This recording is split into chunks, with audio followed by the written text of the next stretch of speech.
messieurs, bonjour, bienvenue sur ce forum du jour. Nous parlons sur ce plateau d'un duo qui retient l'attention du monde entier, l'agriculture et le climat. Avec l'arrivée des changements climatiques, chaque nation travaille à adapter sa politique agriculturale au bouleversement du calendrier de la nature. Mais on se pose la question de savoir, avec un pays comme le Bénin qui a son économie majoritairement tournée vers l'agriculture, comment se fera cette adaptation? Cette question restera le fil conducteur de ce plateau que j'ai le plaisir d'animer avec mes invités. Bonjour, Monsieur Shadrack Arimade, vous êtes ingénieur agronome et vous êtes également le secrétaire permanent de l'interprofession de la filière ananas. Bonjour. Bonjour, madame. En face de vous et moi, à ma droite, c'est Monsieur Emmanuel Awokodji, environnementaliste. Bonjour, madame. Bonjour également à vous. Bonjour.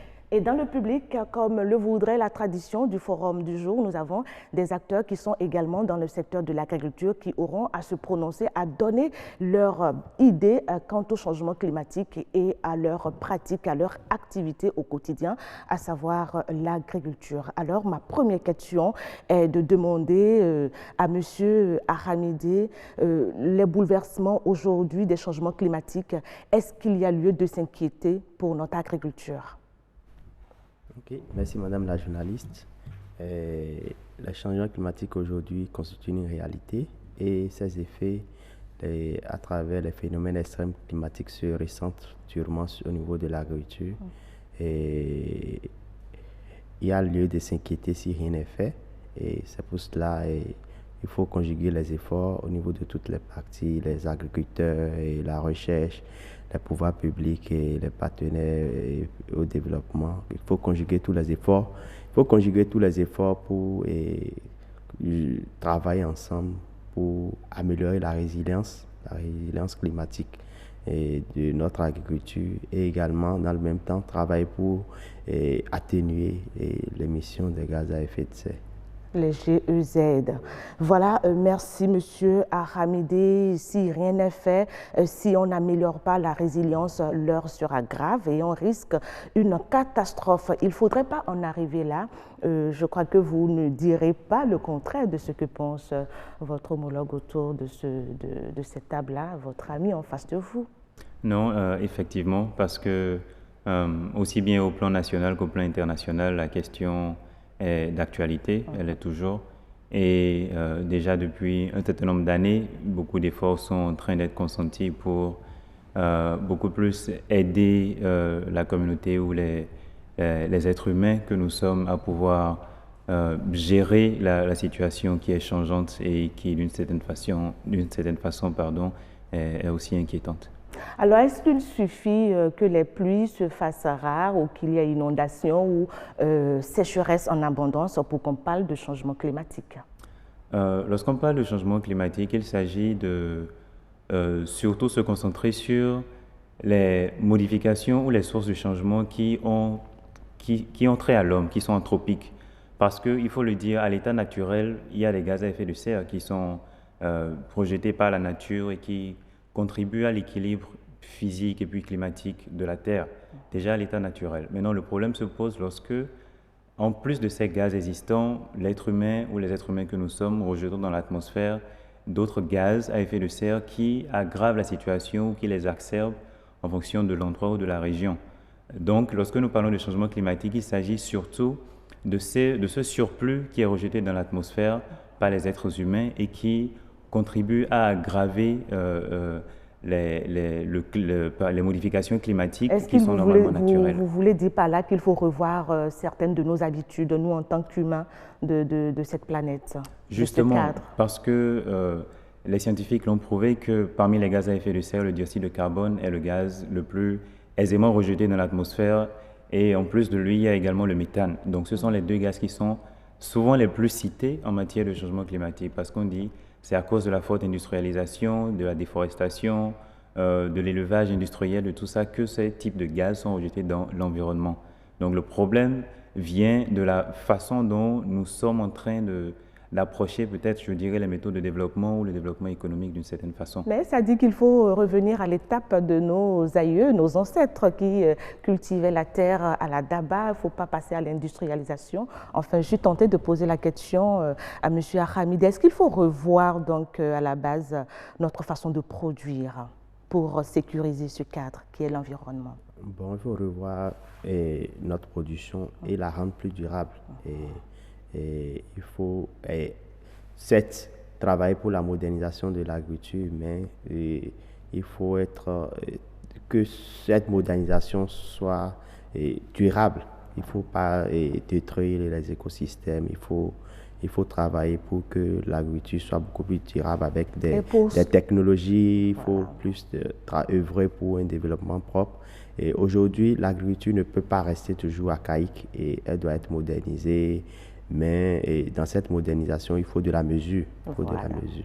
Il faut de la mesure dans de la modernisation parce que l'explosion démographique, elle est là. Il faut nourrir beaucoup plus de bouches aujourd'hui qu'hier. Donc, il faut cultiver énormément. Les producteurs vont revenir justement sur leur production. Est-ce que ça a augmenté ou ça a diminué en fonction de ces changements climatiques? Mais avant d'en arriver là, je voudrais vous demander, alors, comment est-ce que les acteurs agricoles ressentent-ils vraiment les effets de ces changements climatiques dans leur production? Ok. Et les effets des changements climatiques varient selon les zones agroécologiques et aujourd'hui varient selon les pôles agricoles de développement. Et lorsqu'on se situe un peu au niveau du pôle de développement agricole 1, c'est-à-dire la zone Karimama-Malanville, c'est beaucoup plus, les effets sont caractérisés souvent par des inondations. Il y a le débordement du fleuve Niger, tout ça. Et je crois qu'on en a connu tout récemment. Exactement. Et c'est pareil également dans la zone, dans le pôle de développement agricole 7, qui est constitué essentiellement de la zone de pêcherie, tout ça. Il y a également les risques d'inondation, même les villes également. Il y a les risques d'inondation. Mais lorsqu'on est un peu dans le pôle de développement agricole 4, c'est-à-dire Borgou Sud et les collines, c'est beaucoup plus la sécheresse et la désertification qui est annoncée, la rareté et l'irrégularité des pluies. Donc bref, c'est dit que selon les zones agroécologiques, les effets se ressentent différemment par les agriculteurs. Et ces effets, généralement, c'est les poches de sécheresse, les inondations. Il y a également des cas où on a l'invasion, l'infestation de nouveaux ravageurs, le développement de nouvelles mauvaises herbes, tout ça. Donc, ça dépend des zones et également parfois des pratiques. Et vous avez parlé tout à l'heure de nouveaux ravageurs. On en a également connu au Bénin, toujours dans la partie septentrionale, où les champs de maïs ont été dévastés avec d'énormes pertes pour nos producteurs. Exactement. Précisément en 2016, le Bénin a connu l'invasion de la chenille légionnaire et les Spodoptera frugipeda. Et c'est une légionnaire qui est dont l'arrivée est beaucoup plus due au changement climatique parce que cette espèce, ce ravageur n'existait pas dans notre écosystème, mais il a eu le fait que dans le milieu où ce ravageur existait, il y a eu des modifications et le ravageur a été obligé d'aller vers des biotopes plus adaptés, plus convenables. Donc, d'où ce déplacement qui a créé l'invasion. Et ça a créé d'énormes pertes. Il y a eu d'énormes pertes. Sur des champs, on peut aller jusqu'à 80% de pertes du rendement escompté si rien n'est fait. Et aujourd'hui, moi, j'ai rencontré même dans l'Atlantique des champs encore cette année où au stade de 3, 4 feuilles, 8 feuilles, il y a déjà de l'attaque. Donc, c'est des réalités qui sont dues au changement climatique également, que les producteurs vivent. On pourrait dire que le changement climatique également, actuellement, c'est un tueur silencieux, c'est les producteurs. Qu'est-ce que vous en dites? Est-ce qu'il faut craindre davantage, parce qu'on continue d'émettre les gaz à effet de serre, on continue de polluer au jour le jour l'environnement, les changements climatiques sont une réalité permanente pour les humains sur la Terre. Alors, est-ce qu'il faut craindre d'autres invasions des insectes? Non seulement il faut craindre Je ne parlerai pas simplement d'invasion, mais d'adaptation d'insectes et d'autres êtres vivants. Donc parce c'est à que nous de nous adapter donc à leur arrivée. nous, On se prépare à... on n'a pas le choix. On n'a pas le choix parce que, par exemple, si nous nous rendons compte que si avant dans Abomey-Calavi, je prends juste un exemple, je ne dis pas que c'est la situation, si avant dans Abomey-Calavi, il y avait peut-être des criquets qui venaient ravager et que parce que Abomey-Calavi, le climat ou plutôt le changement, la saison a changé et ces criquets ont été contraints de migrer peut-être un peu plus vers le nord, vers, je ne sais pas, Alada, peut-être Glasgow et ainsi de suite, ça voudra dire que les gens qui habitent là-bas devront aussi prendre les dispositions qu'il faut pour faire face à la nouvelle menace qui est en train de se présenter à eux. C'est un peu comme si, entre-temps, vous viviez dans une plaine d'inondations qui n'était jamais inondée. Mais subitement, les choses ont changé, il pleut beaucoup plus. Du coup, la plaine où vous habitez est fréquemment inondée. Vous n'avez pas d'autre choix. Donc, il faut remonter votre habitation. Soit vous remontez l'habitation, ou soit vous désertez les lieux. déménagez. Voilà. Donc, l'adaptation aussi, ça fait partie de ça. Il faut aussi faire attention aux changements environnementaux parce que les êtres vivants aussi s'adaptent. Ils n'attendent pas les hommes pour s'adapter. Il y en a qui disparaissent, il y en a qui survivent. Et il faut aussi faire attention à tout cela. On ne va pas dire que l'espèce humaine va disparaître, ce n'est pas possible. Non, je ne pense pas que l'espèce humaine disparaîtra. Elle est très résistera. résiliente. Elle résiste, elle est intelligente et elle fait beaucoup de choses. Toutefois, certaines personnes en souffriront beaucoup plus que d'autres. Donc il faut en tenir compte. Qui sont ces personnes que vous pensez sont plus susceptibles de souffrir? Actuellement, le groupe de recherche intergouvernemental sur le climat a dit que la probabilité est très forte pour que les pays du Sud, les pays africains, en Asie et puis en Amérique latine, que certains de ces pays-là souffrent énormément parce que, comme il a parlé des modifications exacerbées dans le septentrion et différentes de celles qui s'observent dans les collines, la même chose se passe également mais à l'échelle mondiale. Donc ça voudra dire que si en Afrique, nous avions l'habitude d'avoir, je ne sais pas, au Bénin, 4 saisons, 2 saisons pluvieuses, 2 saisons sèches, peut-être comme on est en train de le vivre actuellement, il y a des modifications qui font que les pluies tombent de façon un peu, je dirais peut-être un peu par surprise, en ne respectant plus le canevas de saison ou les différenciations de saison initialement faites, aussi bien. Et également dans les pays du Nord, eux aussi, ils vivent la chose différemment parce que là-bas, l'hiver est plus rude ou bien les cyclones sont plus violents. Un peu comme on a même eu un cyclone au Mozambique récemment. Tout récemment. Voilà, donc... Avec son lot de dégâts. Justement, ce sont des choses qui n'étaient pas habituelles avant. En tout cas, si nous devons considérer, je ne sais pas, d'ici 30, 50 ans dans le passé, il y avait beaucoup de choses qui ne se passaient pas, mais qui se passent de plus en plus. Et la situation s'aggrave par endroits. Donc, il faut avoir cela à l'esprit, en dépit du désaccord de certains pays, du désaccord de certains scientifiques sur la question. Ce qui est sûr, on ne réussira pas à faire l'unanimité autour de cette question. Vous connaissez le cas des États-Unis. Enfin, on en reviendra dans la deuxième partie de cette émission. Mais je voudrais vous demander ceci. Vous êtes environnementaliste. Dites-nous, les producteurs avaient le calendrier qu'ils respectaient. Ils savaient à quel moment la pluie allait venir, à quel moment elle allait finir, à quel moment passer à la semence et à la récolte. Mais aujourd'hui, tout a changé où on ne sait plus sur quel calendrier se fier. Alors, est-ce que vous, en tant qu'environnementaliste, vous pouvez nous dire quels sont les signaux sur lesquels ces agriculteurs pourraient tabler désormais pour se dire « Ah, mais ça annonce déjà les premières pluies, je peux commencer par mettre en terre mon plan ». Je dirais qu'il faudrait faire attention peut-être au type de plan, mettre en terre au moment où les pluies surviennent. Parce que, en tant qu'agriculteur, je le dis souvent qu'ils ont remarqué les changements de la façon la plus dure, sans que peut-être l'État ne vienne leur dire. Ils ont dû remarquer que peut-être il ne pleut plus comme avant, ou peut-être la saison sèche est beaucoup plus longue qu'avant, ou soit on espère les pluies, elles ne viennent pas au bon moment. Mais qu'est-ce qu'il faut faire quand on attend les pluies, elles ne viennent pas, alors qu'elles devraient être au rendez-vous? Qu'est-ce qu'il faut faire pour un agriculteur? Il faut qu'il puisse revoir le type de semences qu'il mettrait en terre si la pluie n'était pas là, ou si la pluie était là en fait. Il faut qu'il puisse prendre des décisions qui se basent sur sa nouvelle situation. Si par exemple, entre-temps, il mettait en terre de l'arachide, je ne sais pas, au milieu de l'année et qu'il se rend compte que les pluies viennent un peu plus tôt, il n'aura peut-être pas d'autre choix que de s'adapter en mettant peut-être l'arachide un peu plus tôt. S'il a peur de tout perdre, peut-être mettre en terre une partie et puis adapter, combiner avec une autre culture qu'il pourrait cultiver en attendant que la situation se stabilise ou qu'il ait d'autres informations plus scientifiques et plus sûres avec des données un peu plus tangibles des pour pouvoir informations continuer. qui seront portées par des scientifiques Voilà. qui auraient déjà eu un travail en laboratoire. Est-ce Justement. que cette façon de procéder là va rassurer davantage ou sera une source de, je sais pas, va les rassurer, voilà. Je préfère le dire ainsi. Généralement, ce que l'agriculteur fait lorsque les pluies s'installent tardivement, c'est beaucoup plus recourir à des variétés à cycle court. Et il y a ce fait-là. Et il y a également des espèces de cultures qui sont plus résistantes.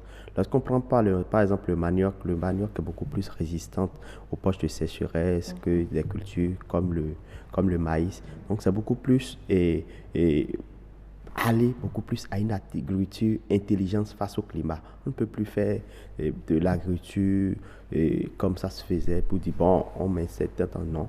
Le calendrier agricole est bouleversé, il faut s'adapter avec ce calendrier, mais également la recherche doit travailler pour réaménager ce calendrier. Je crois qu'il y a un travail qui a été fait récemment par l'INRAB sur l'adaptation du calendrier agricole, mais ce n'est pas encore partagé, ce n'est pas encore vulgarisé. C'est pas encore vulgarisé. Comment va se faire donc cette adaptation?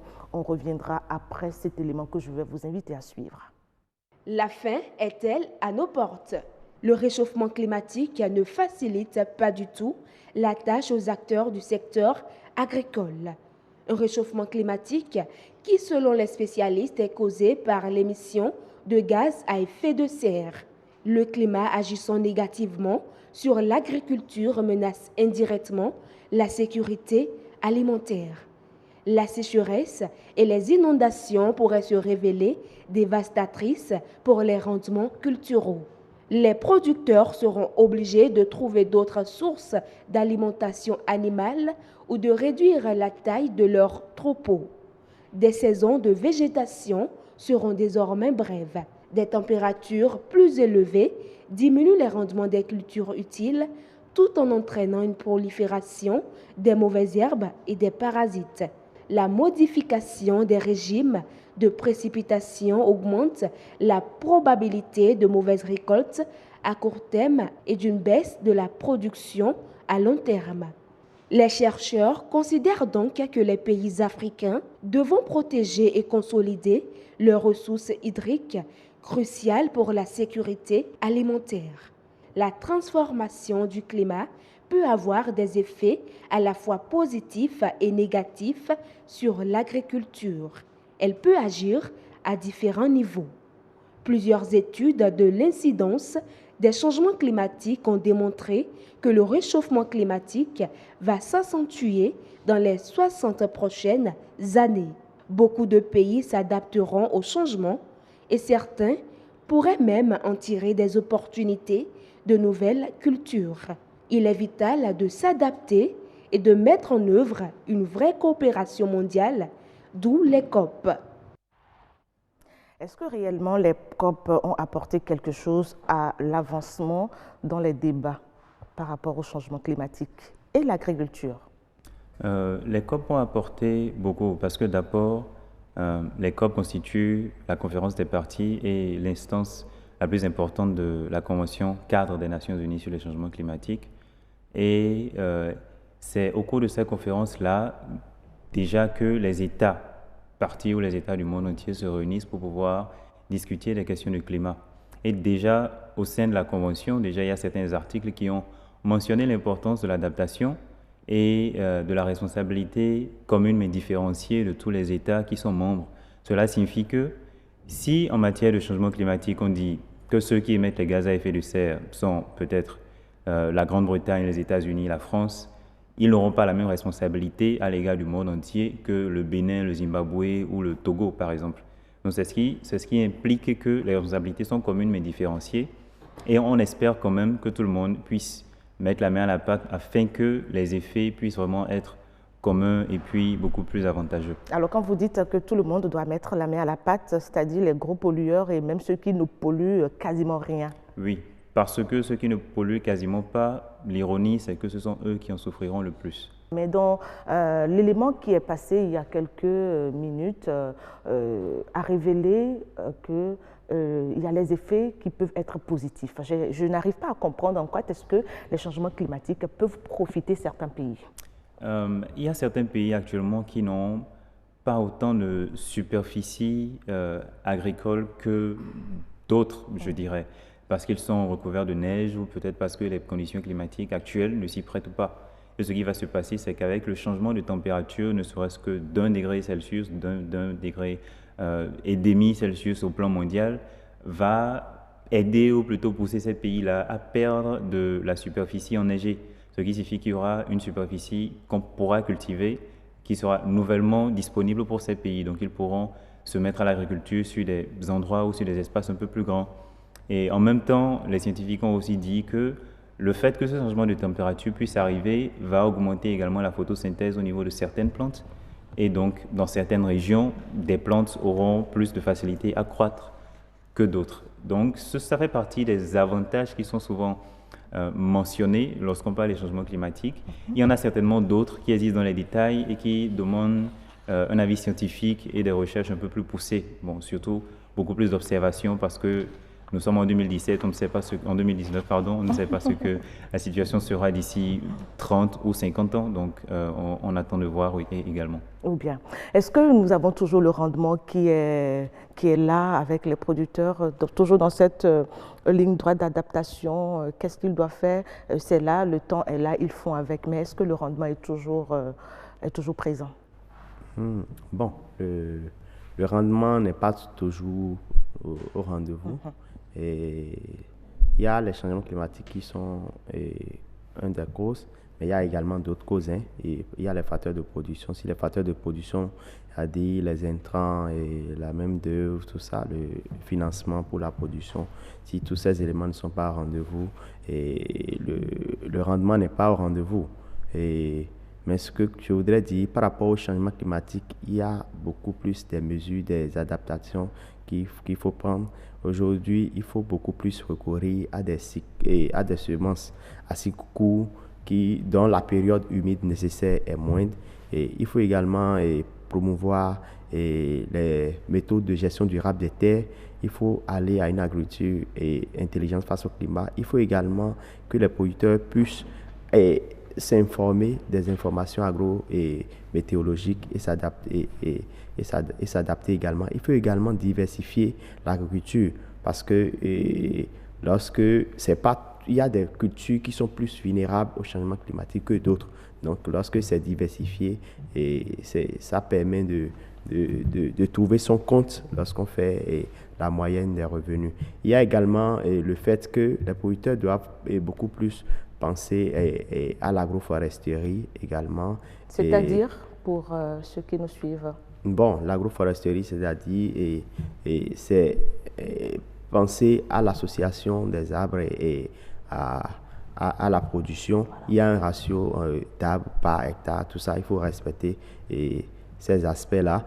Mais ce que je voudrais... Donc les grands arbres sont là en fait pour protéger les petits plants. Justement, ce qu'on fait, bon, les arbres, on les met parfois en ceinture et ça constitue des raies et ça permet de réduire l'évapotranspiration également et ça permet de protéger le sol également. Mais ce que je voudrais dire surtout, par rapport au changement climatique, il faut beaucoup plus diversifier. C'est-à-dire, lorsque un producteur fait uniquement peut-être de la monoculture, si cette culture est durement frappée par les changements climatiques, ça veut dire que ce producteur perd tout.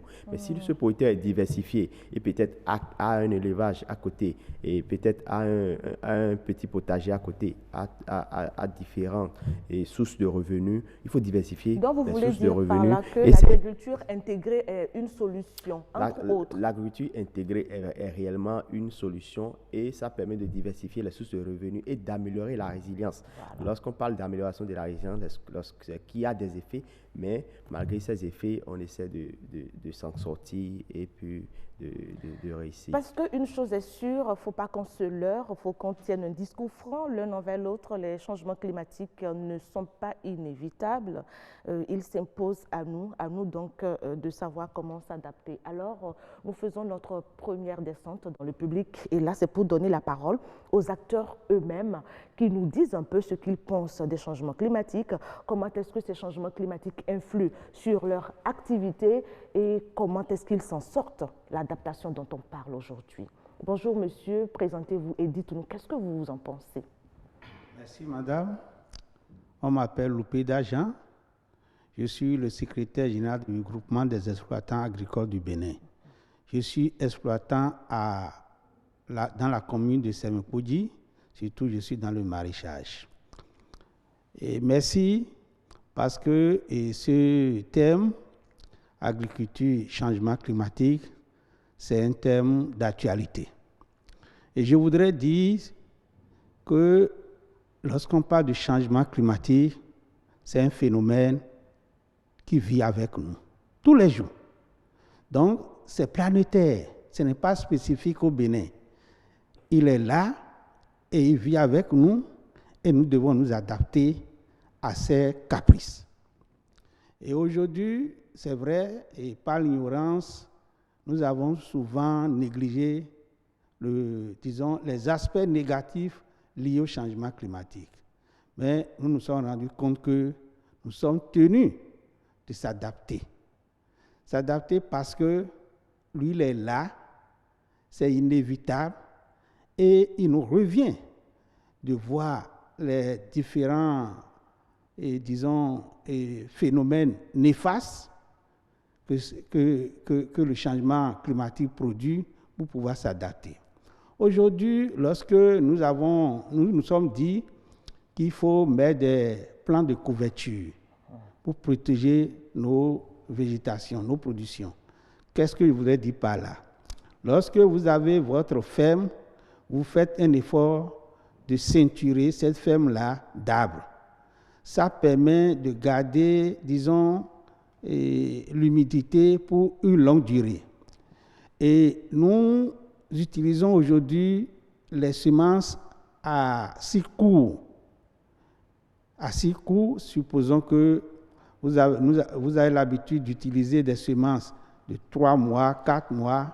Aujourd'hui, nous travaillons pour aller vers des semences à cycle court, 2 mois et demi. Je vais vous raconter quelque chose allez-y, monsieur Loupéda. Par rapport au changement climatique. Parce que lorsque nous parlons du changement climatique, il y a 2 aspects. Il y a une longue sécheresse, soit c'est une forte pluie avec inondation. Donc, dans la vallée de l'Ouémé, j'étais à une réunion la dernière fois avec les acteurs et ils ont produit beaucoup, surtout les légumes, les produits maraîchers, autres là. Mais qu'est-ce qui s'est passé? Cette année, de façon un peu spéciale, les premières pluies précoces ont commencé le 25 janvier. Alors qu'ils ne s'attendaient pas du tout à une telle pluie. Et cette pluie a continué sur plusieurs jours. Ça a créé d'énormes inondations vraiment impossibles. Ce qui a fait qu'aujourd'hui, c'est des centaines d'hectares engloutis sous l'eau. Donc, voilà des aspects. Peut-être vous me demanderez, mais qu'est-ce qu'il devait faire? Non. Bon, dans le cas de l'adaptation par rapport à cet aspect, peut-être on aurait conseillé à ces producteurs, comme ils sont dans le bas-fond, de réaliser des digues. Est-ce qu'ils le savent, puisque vous êtes avec ces producteurs, est-ce qu'ils savent que les donnes aujourd'hui sont en train de changer et qu'il faut revoir leur façon de faire? Non, comme vous l'avez dit, il faut construire désormais des digues parce qu'ils sont dans un bas-fond. Oui. Non, au fait, la première chose à faire, et ça c'est surtout en direction de notre État, c'est qu'il faut informer les gens. Celui qui a l'information, c'est lui qui a le pouvoir. Donc, les gens ne sont pas informés, il y a l'ignorance de notre part. Mais il faut informer les gens pour dire que les techniques ou les méthodes qu'on appliquait dans la production, ce n'est plus les mêmes choses aujourd'hui. Parce qu'il y a une variabilité du climat. Ce n'est pas que la pluie ne tombera pas. La pluie tombera peut-être un peu plus tôt ou un peu plus tard, où la sécheresse sera plus longue Et avec ce que nous vivons, par exemple, au Bénin, peut-être d'ici là, on risque d'avoir une seule saison, comme le Nord. Donc, les gens, on doit commencer déjà la sensibilisation, l'information en direction du monde des acteurs. Pour leur dire, ce travail revient aux zones agroécologiques, les pôles qui ont été créés, c'est une très bonne chose, mais il faut que l'acteur, qui est le producteur, ait l'information. Merci beaucoup, Jean Loupéda. On reviendra à vous pour d'autres informations, sans doute avant la fin de ce plateau.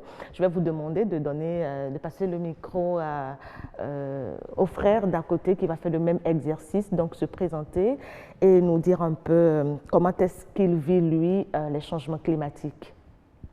Évidemment, moi, on m'appelle Raphaël Rondo-Banon.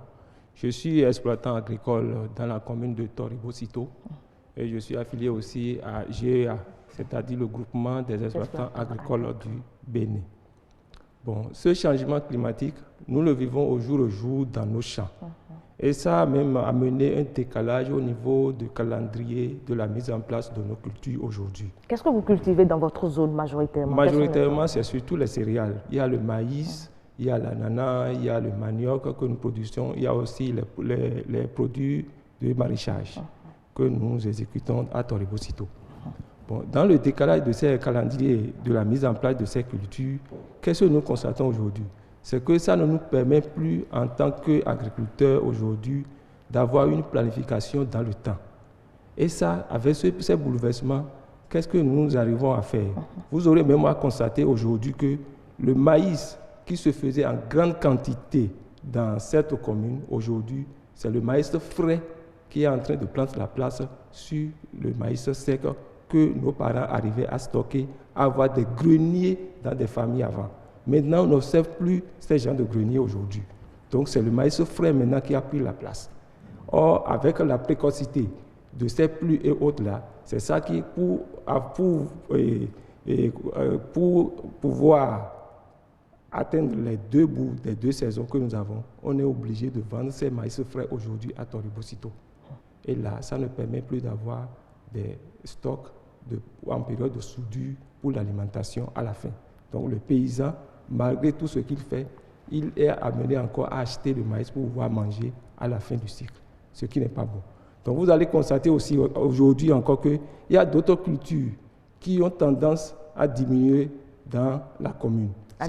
C'est le cas par exemple de Niébé. Vous voyez? Donc il y a l'abondance des pluies à des moments donnés, surtout à la floraison, qui gâte pratiquement la récolte.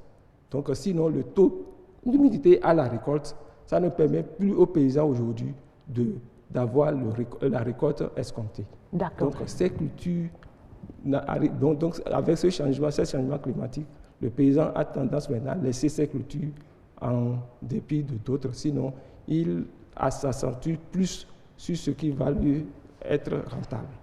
Ce qui est normal, hein? Ce qui est tout à fait normal. Et dans le même temps, c'est un danger que nous courons tous parce que ce sont les agriculteurs qui nous nourrissent, qui nourrissent la planète entière. Et si aujourd'hui, ils ne sont plus en mesure de conserver des greniers, d'avoir des greniers bien remplis, alors là, il y a de quoi s'inquiéter. Alors, face à toutes ces situations, à ce tableau, Monsieur Raphaël, que vous avez peint, quelles sont les dispositions, les précautions que vous prenez à votre niveau? Au niveau micro, qu'est-ce que vous faites? Bon, à notre niveau, quelles sont les dispositions? Les dispositions que nous prenons davantage, c'est que on attend, c'est que comme on n'a pas une planification normale de ce qu'il faut faire, donc on attend tout le monde, on évolue à tâtons.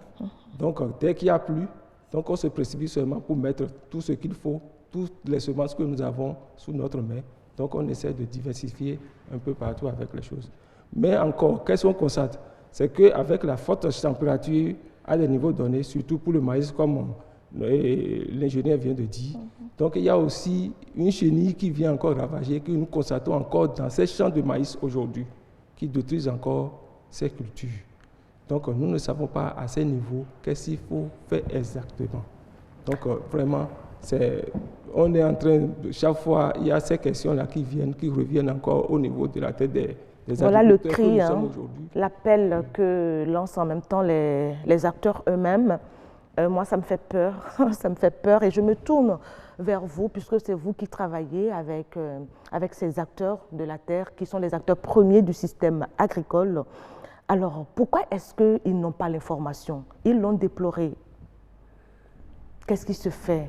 Bon, et pour rendre l'information disponible, il faut d'abord que l'information scientifique soit traduite dans un langage accessible par le producteur. Tous. Et vous avez évoqué tout à l'heure l'aspect de l'INRAB. Qu'est-ce que l'INRAB fait alors sur ce plan? Aujourd'hui, sur les changements climatiques, c'est-à-dire, l'INRAB s'est doté d'un plan national de recherche et avec ce plan, l'INRAB est en train de travailler pour développer des variétés résistantes.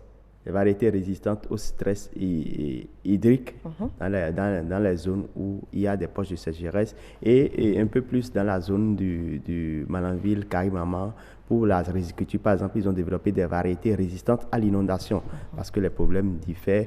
Et également, sur le maïs également, il y a eu des variétés à cycle court qui ont été développées. L'INRAB met en place ces technologies, mais la diffusion des technologies, c'est beaucoup plus à la société civile, aux ONG et aux ATDA, aux agences territoriales de développement agricole, de faire ce travail. Donc, c'est beaucoup plus mais ils le font, ils ne sont pas ici pour se défendre. Je crois bien qu'il y a un travail qui se fait, mais peut-être que ça ne se fait pas suffisamment parce qu'il faut aller dans des tréfonds, tout ça pour toucher les producteurs. Exactement. Ce qu'il y a, c'est que la recherche, après ses travaux, doit rendre l'information pratique, utilisable, vulgarisable à travers des fiches techniques, à travers des référentiels technico-économiques pour permettre aux agents. Et pourquoi vous ne servez pas de relais puisque vous avez l'information? J'ai comme l'impression qu'ils détiennent, enfin vous, de l'interprofession, vous avez l'information, mais pourquoi ça ne bouge pas? Bon, au niveau de l'interprofession, qui est un cas de concertation des acteurs d'une filière, et il y a la famille des producteurs. Et au niveau de cette famille, il y a un travail qui est fait. Si je prends par exemple le cas de l'ananas, c'est qu'on est en train de travailler pour promouvoir les films polyéthylènes qui permettent de contrôler l'endèvement, qui permettent de mettre d'avoir l'humidité, d'améliorer la capacité de rétention en eau du sol, qui permet d'avoir une bonne productivité en fin de compte et qui permet même de réduire le cycle de production de l'ananas. Donc, c'est des technologies qui permettent d'améliorer la résilience des exploitations d'ananas au changement climatique et on essaie de promouvoir avec des partenaires comme le PROCAD et Nabel qui est en train de vouloir nous accompagner et puis c'est ça. Des plants qui disparaissent, le cas du niébé a été dit tout à l'heure, n'est-ce pas un autre danger pour notre écosystème? Ce sera un danger un danger total, je dirais, dans la mesure où le plant disparaîtrait totalement. Mais dans le cas actuel, c'est juste que la zone géographique initialement propice au développement de ces plants-là a changé. Donc il faudrait peut-être penser à déplacer la culture de ces plants vers des zones où elle serait beaucoup plus facile à cultiver. C'est un peu comme si nous étions en train d'assister à une modification de ce que j'appellerais peut-être la cartographie agricole du Bénin et qui devrait nous pousser en fait à revoir peut-être en matière de saison et du climat, quelles sont les zones qui peut-être il y a quelques années de cela étaient propices à la culture de certaines ressources et actuellement ne le sont plus. Et quelles sont les ressources qu'on pourrait actuellement cultiver dans ces zones-là pour quand même permettre aux agriculteurs qui travaillent ou qui s'y exercent de trouver une autre source de revenus additionnelle à celle qui était déjà présente. Et par quoi on pourrait remplacer le niébé si aujourd'hui il arrivait à disparaître complètement? Le cas de Toribocito. Bon, franchement, j'aurais du mal à répondre à la question parce que... Oui, vous avez un secours ici. De revenus, diversification des sources de revenus.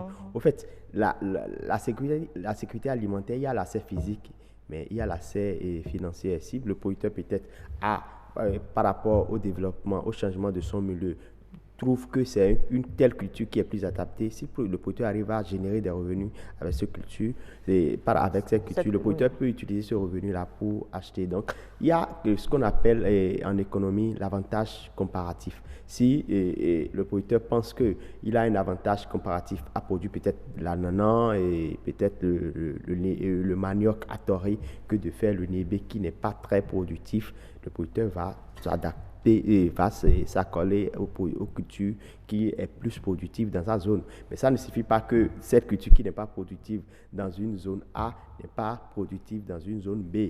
Donc, généralement, qu'il y a changement climatique, c'est vrai, il y a des régressions dans la vue de certaines cultures d'une année à une autre. Mais ces régressions ne sont pas figées. C'est-à-dire, aujourd'hui, comme les changements varient, les paramètres météorologiques fluctuent et les producteurs s'adaptent en fonction de ces fluctuations. Donc, c'est de ça qu'il s'agit. Donc, à chaque fois, ils font de la gymnastique.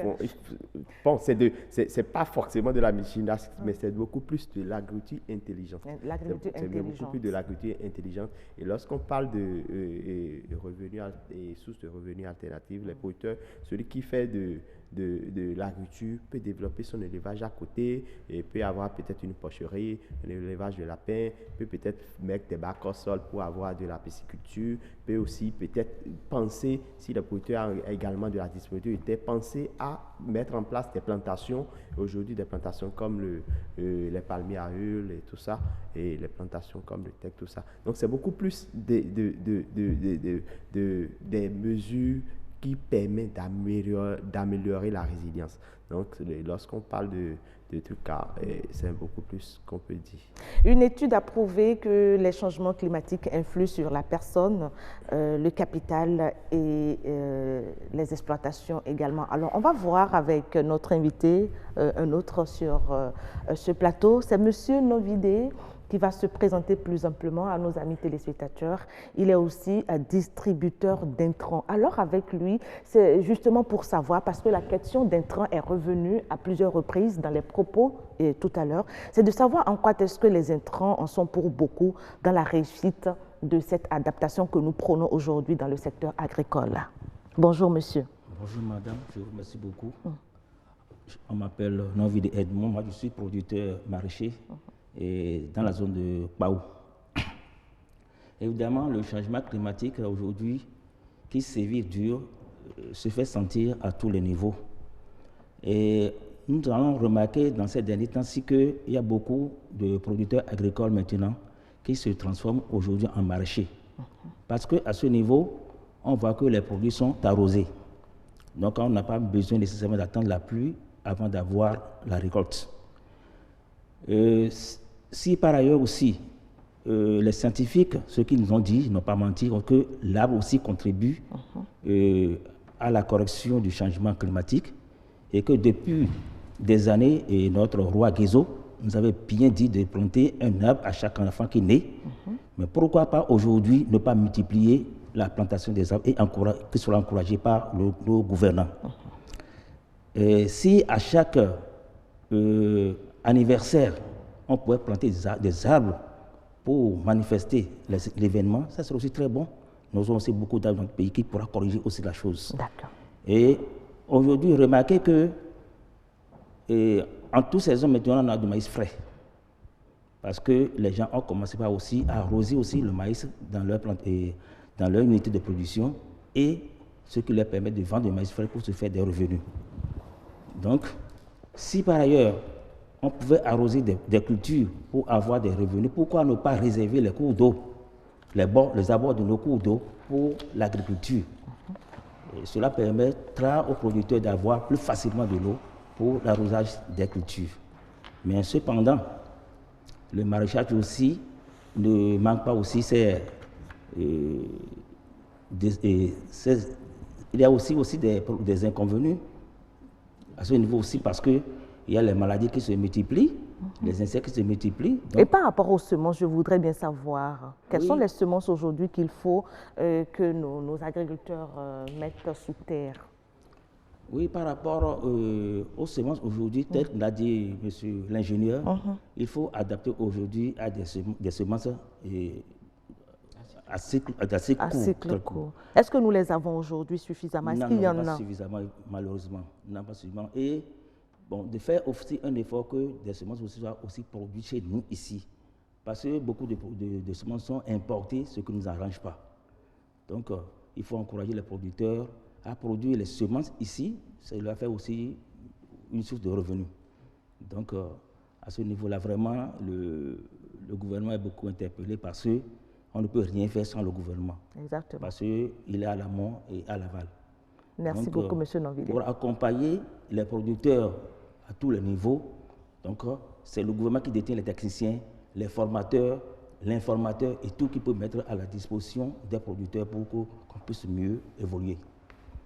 Merci beaucoup, Monsieur Nonvilliers. La question, je pense que la question des semences importées, c'est carrément un autre débat. On pourrait revenir sur ce même plateau et en parler, voir en quoi est-ce que les semences locales sont beaucoup plus utiles aujourd'hui dans la réussite de l'adaptation des changements climatiques face à notre agriculture.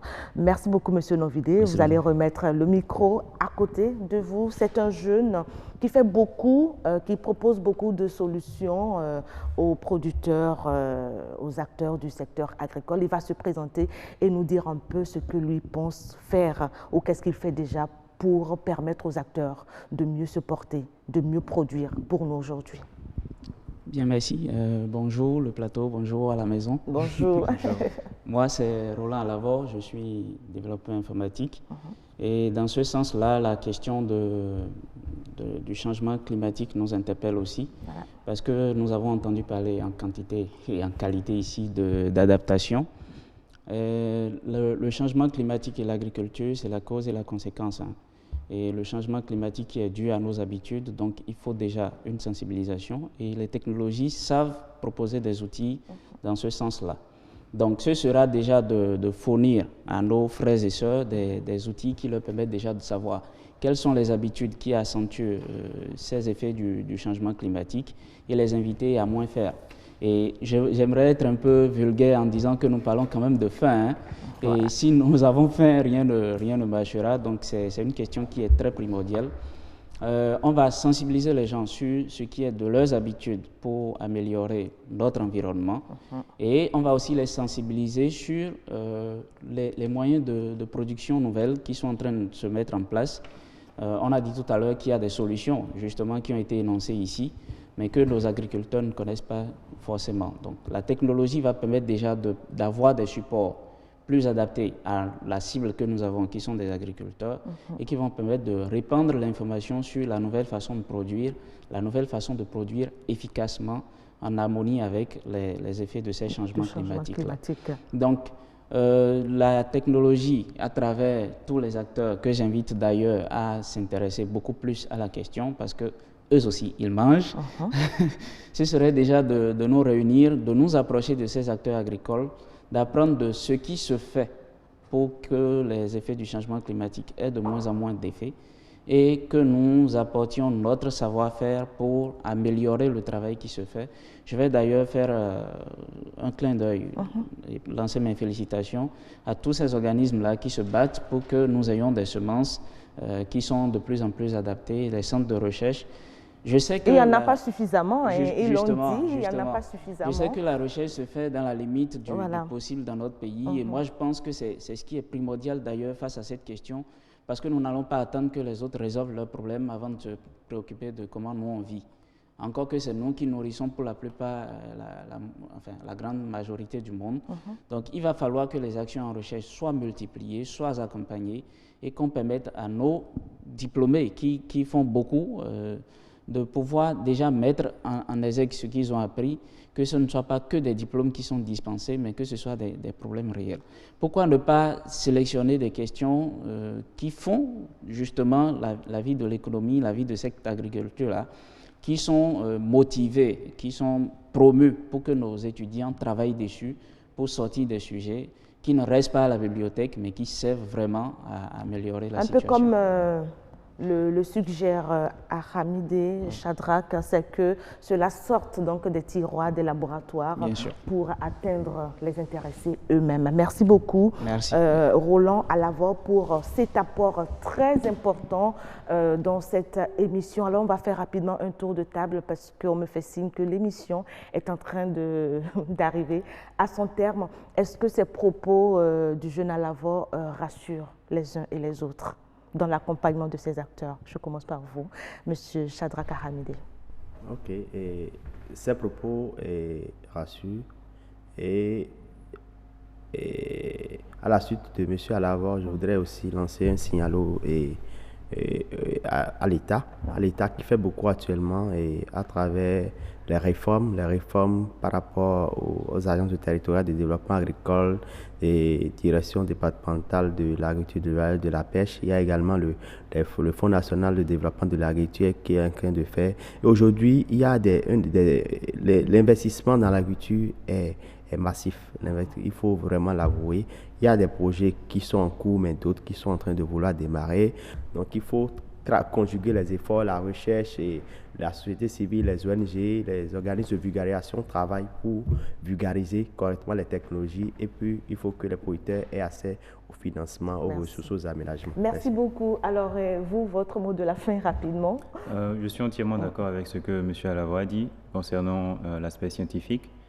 Parce que déjà au prime abord, depuis 1992, la Convention avait prévu ou demandait aux pays membres et parties membres de mener les actions qu'il fallait, aussi bien au plan scientifique, au niveau de la recherche qu'au niveau de la coopération entre États, afin de pouvoir mettre les ressources et les informations fiables à disposition des populations, surtout celles qui sont les plus affectées.